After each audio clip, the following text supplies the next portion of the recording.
తమ గ్రామాలకు రోడ్డు సౌకర్యం లేకపోవడం వల్ల సకాలంలో వైద్యం అందక చనిపోతున్నారని, ఈ రహదారిపై ద్విచక్ర వాహనంపై ప్రయాణం చేస్తున్న తమ గ్రామస్తులకు రోడ్డు పూర్తిగా గుంతలమయంగా మారడంతో అనేక మంది ప్రమాదాల బారిన పడుతున్నారని, వెంటనే ఈ రోడ్డు స్థానంలో తార్ రోడ్డు నిర్మాణం చేపట్టాలని, లేకపోతే వచ్చే గ్రామ పంచాయతీ ఎన్నికలు బహిష్కరిస్తామని, ఓట్ల కోసం వచ్చే నాయకులను తరిమి కొడతామని యువజన సంఘ నాయకులు హెచ్చరించారు.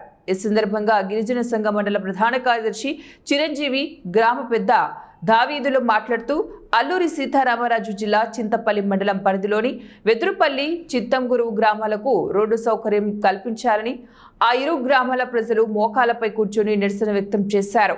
ఈ సందర్భంగా వారు మాట్లాడుతూ తమ గ్రామాలకు సరైన రోడ్డు మార్గం లేక చాలా ఇబ్బందులకు గురవుతున్నామన్నారు. మట్టి రోడ్డు కావడం వల్ల వర్షాలు పడితే ద్విచక్ర వాహనాలు కూడా వెళ్లలేని పరిస్థితి ఏర్పడిందని తెలిపారు. అంతేకాకుండా ప్రభుత్వం తరపున జన్మన్ హౌసింగ్ స్కీమ్ మంజూరు అయినప్పటికీ గృహ నిర్మాణం కోసం కావలసిన మెటీరియల్ తెచ్చుకోవాలంటే చాలా ఇబ్బంది పడవలసిన పరిస్థితి ఏర్పడిందని, దీంతో ఇళ్ల నిర్మాణం కూడా పూర్తి కాక బిల్లులు పెండింగ్ లో ఉన్నాయని వారు మండిపడ్డారు.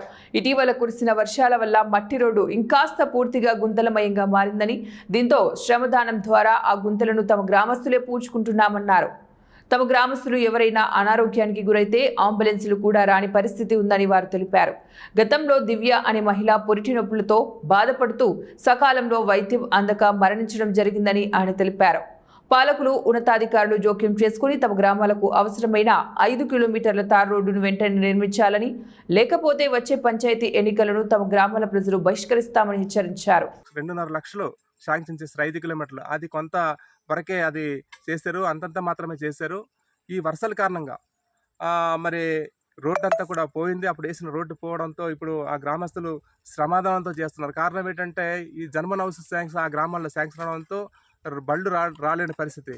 ఒక ట్రాక్టర్ కానీ లేదనుకుంటే వ్యాన్ కానీ రాని, చిన్న చిన్న వెహికల్స్, ఒక 2 వీలర్ వెహికల్స్ కూడా రాలేనటువంటి పరిస్థితి ఉంది. కాబట్టి ఆ గ్రామస్తులందరూ కూడా మాట్లాడుకుని శ్రమాదానంగా ఈ కార్యక్రమం చేస్తూ ఉన్నారు. వెంటనే ప్రభుత్వం స్పందించాలి. ఈ ఉన్నట్టు కూటమి ప్రభుత్వం, మరి పవన్ కళ్యాణ్ గారి లేదా సీఎం గారు కానీ వెంటనే ఎక్కడ ఏ సమస్య ఉన్నదో వెంటనే స్పందిస్తాం, ఆ గ్రామ సమస్యలు పరిష్కరిస్తామని చెప్పేసి మరి వాగ్దానం చేస్తున్నారు తప్ప అది మాటల వరకే జరుగుతున్నాయి తప్ప ఏ గ్రామం కూడా అసలు నాణ్యతమైన రోడ్డు వేయడానికి నిర్ణయం తీసుకోవట్లేదు. లేదంటే అక్కడ స్కూల్ బిల్డింగ్ కానీ, అంగన్వాడీ సెంటర్లు కానీ, ఇలాంటివంటి చాలా సమస్యలు ఉన్నాయి. ఆ సమస్యలను కూడా ప్రభుత్వం వెంటనే స్పందించాలి. వెంటనే ఆ గ్రామానికి పీటీజీ గ్రామాలు అభివృద్ధి చేయాలి. ఆ చేసినప్పుడే మరి ఈ కూటమి ప్రభుత్వానికి ఇక్కడ ఉండే ప్రజలు కూడా నమ్ముతారు, లేదనుకుంటే నమ్మే పరిస్థితి లేదు. కాబట్టి వెంటనే తార్ రోడ్డు నిర్మాణం చేయాలి, తార్ రోడ్డు శాంక్షన్ చేయాలి. 5 కిలోమీటర్లు కాబట్టి పూర్తిగా స్టాండర్డ్గా ఉండేలాగా చేయాలి తప్ప ఏదో మట్టి రోడ్డు వేసేసామని చెప్పేసి అనేది కాకుండా తార్ రోడ్డు శాంక్షన్ చేయాలి. గతంలో కూడా ఆ గ్రామంలో గెమ్మెల దివ్య అని చెప్పేసి ఒక ఆమె గర్భిణీ స్త్రీ మరి డెలివరీకి 200 కుటుంబాలు ఉంటాయి. మా యొక్క సమస్య ఏంటంటే ఏదైనా గర్భిణీ స్త్రీలకి త్వరగా వైద్యం అందించాలంటే అంబులెన్స్ రావడానికి వీలు పడట్లేదండి. అలాగే అధికారులు కానీ రావడానికి, అంటే టీచర్స్ కానీ రావడానికి చాలా ఇబ్బంది పడుతున్నారండి. అలాగే హౌస్లు అవుతున్నాయి, పిఎం జన్మన్ హౌస్లు మాకు శాంక్షన్ చేశారు. ఇల్లు కట్టుకోవడానికి కూడా చాలా ఇబ్బందిగా ఉంది, ఎందుకంటే వెహికల్స్ రావడానికి ఇబ్బందిగా ఉన్నాయండి.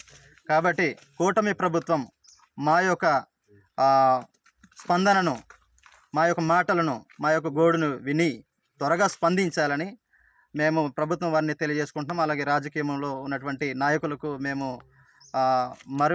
మరీగా మేము మా 2 చేతులు ఎత్తి నమస్కరించి మేము కోరుకుంటున్నామండి. దయచేసి మా యొక్క బాధలను తీర్చండి.